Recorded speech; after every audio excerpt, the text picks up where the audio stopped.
years and a changeover from Rory Bremner. Is it a new dawn? Well, a new dusk has broken, has it not? So finally, Tony Blair's named the day he's going. But I told the Queen that on the 27th of June, I will go to the palace and tender my resignation. Well, I might not be in. All right, well, I'll tender my resignation to Helen Mirren then. But it has been a long time coming. Over the last few weeks, the Prime Minister had come to resemble the bloke you find in your kitchen at 3 in the morning when everyone else has left the party. Like, look, God, I'm still enjoying myself. With Gordon going, look, come on, Tony, come on, I'll call you a cab. And trying to prise the keys off him. Look, get on, they're the keys to number 10. I know, give me those keys now!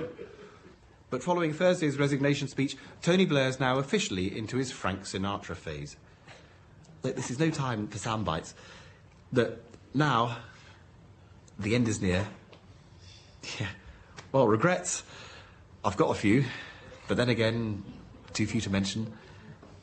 When Bush came to shove, I wish I hadn't paid attention. The Prime Minister's friends and Gordon Brown gave their reaction.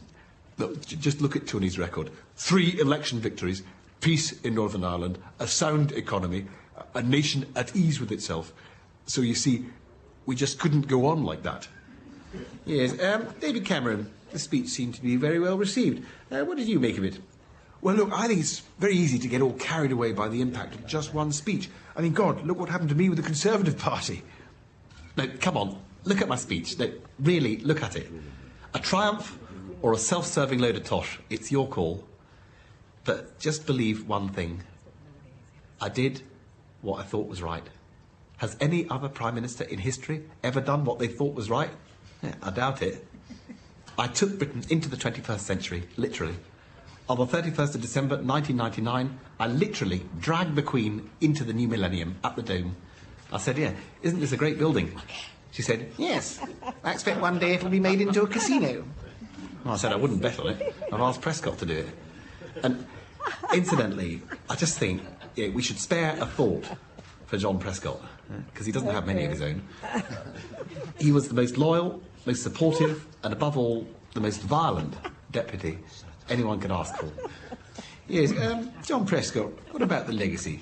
Well, it's like me and my 2 Jags. I mean, he's got 2 legacies, hasn't he? I mean, there's Northern Ireland, of course, just this week. Funny that, you'd have thought it was planned, wouldn't you? But there you go. And then there's all them other things and what have you and whatnot, what we're good and all that. And then there was Iraq. Labour colleagues wondered about the future. Well, who knows what effect this will have on the modern Labour Party that Tony and Gordon spent so much time devising. No, right first time. As with all passings, there was a note of respectful reverence to the tributes. Michael Howard. Well, people don't like to speak ill of the dead. Or, in this case, of the undead. I'm just glad he's joined us. Well, look, legacies are always rather tricky things to manage. If you ask people how they remember me, they say, hardly at all. Many politicians spoke of Blair's achievements in hushed tones. Ian Paisley. He will be remembered as a man of peace! Politicians and royalty responded to the news. I think it's very important that public figures should have the courage to step down and make way for others who've had half a lifetime's experience preparing for the job. I'm not thinking of anybody in particular, but chance would be a damn fine thing. Yes. Tony Benn. Well, look, I don't think we should concentrate on personalities. I think we should concentrate on the issues. The really big issues, like what a vain, deceitful, self-righteous, pernicious, warmongering Prime Minister he was. But I don't want to concentrate on personalities. What of the world of sport? Geoffrey Boycott. Well, he's gone on a long time, hasn't he? I mean, they used to say I stayed in for too long, but he's been there 10 years, and now they're even dragging out his retirement. I mean, that's bad technique, is that? He's got another 6 weeks. He's gone on longer than the Cricket World Cup. From America, presidents and former presidents paid tribute. You know, some are born great, some achieve greatness, and some do great speeches. Well, you know, I have the belief that it's the end of an era. I think people will look back at my relationship with Tony as one of the greatest errors in history. Others were less complimentary. Nelson Mandela. I used to admire him. But now he's the kind of person I'd go back to jail to avoid. Peter Mandelson, do you think history will judge Tony Blair harshly? No, Jeremy, not if we write it first. And that's what we're doing. Busy, busy, busy. Every day from now until G-Day, you're going to see the most sophisticated group of image makers in British politics set out to rescue our man from the jaws of history. If we can make you believe in weapons of mass destruction, we can make you believe in Tony's legacy. So the king's dead, or at least on the way out.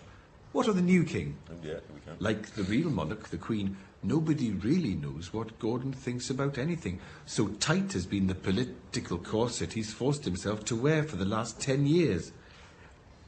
I inherit a country at peace with itself and at war abroad. I inherit a House of Lords where it's not where you were born that matters, but how much you gave to the party. And a Scotland now so proud and confident, it feels it can finally vote SNP. So, Prime Minister, we've had your resignation speech. What are you doing tomorrow? Well, I'll still be Prime Minister. Yeah, and the day after that? I'll still be Prime Minister. Yes, and the week after that? Still Prime Minister. And the month after that? Well, still Prime Minister. So, things can only get better. Yes, but it will be the 27th of June. Oh, yeah. But I didn't actually say this year. Yeah. Only joking. Soon I'll go to the palace and the Queen will say those fateful words. Now, which one were you? I'm sorry, there've been so many. Andrew. Rory, thank you very much indeed. I noticed you laughing at quite a lot of that, Gordon Brown. He is so good that sometimes people phone me and I'm talking to them and they actually think it's Rory Bremner. He is actually so good. I think he's got Tony very well. What about you? I think pretty good. I'm afraid. You're going to get a lot more of this. You know, Margaret Beckett was fooled by his voice, and that's actually what happens on quite a lot of occasions when people phone and people think it is Rory Bremner.